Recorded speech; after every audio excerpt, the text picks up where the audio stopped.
Tara, wala na patumpik-tumpik pa dahil ngayong araw na ito ay gagawa tayo ng napakasarap no-bake na dessert na chocolate ice cream cake. Tara, simulan na natin. Bumili lang ako sa tindahan ng ganitong klaseng cake na tag 11 pesos kada isa at kahit naman na shape na parang cupcake ay okay rin naman din yon.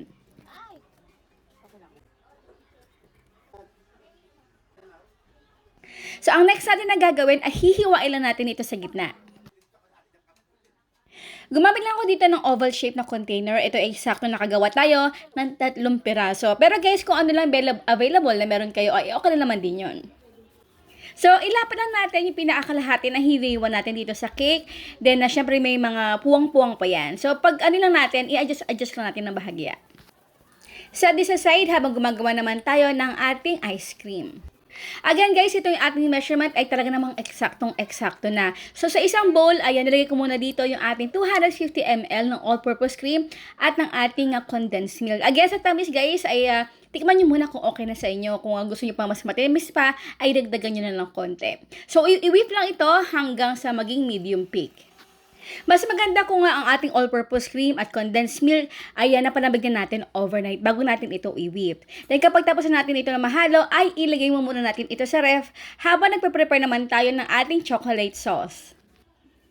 Ito na yata ang pinakamadali at masarap na chocolate sauce na nagawa natin dito. So sa maliit na bowl ay paghaluin lang muna natin yung mga dry ingredients. Again, haluin to avoid any lumps. Then ilagay na natin dito dahan-dahan yung ating mga liquid. So, over medium-low heat ay kailangan natin ito pakuluan. So, huwag kalimutan na ito ay halo-haluin kasi masusurog yung minsan yung pinaka-ilalim or gilid-gilid nito. So, bago natin ito haluin sa ating ice cream mixture mamaya, ay kailangan ay napalamig mo muna natin ito for at least 30 to 45 minutes. So, ganito nakalapot yung ating chocolate sauce after 15 minutes. At ito naman, after 30 to 35 minutes. Ayan. So, ganyan talaga siya kalapot, guys. Then, ilagay natin ito or haluin sa ating ice cream mixture. So, dito ay hindi ko talaga siya hinalong mabuti. So, bahagya lang talaga para lang siya magkaroon ng marbled styled na ice cream. Pero sa inyo rin, kung pwede nyo na itong haluin talaga ng mabuti para maging talagang chocolate ice cream yung inyong gagawin. At sa ating first layer ay maglagay lang muna tayo ng mga half cup to 3/4 cup ng ice cream mixture na ginawa natin. So, itap lang natin ito para pantay-pantay. Then, ang ating third layer ay again maglagay tayo ng kalahati na hiniwa natin kaninang cake. At ang ating final layer, syempre ito yung natira natin ng ice cream ay pinaghati ko na talaga ito sa 3. At optional, pa pwede tayong malagay dito ng chocolate chips, marshmallow, at sprinkles. Siyempre, ilagay natin ito sa freezer overnight.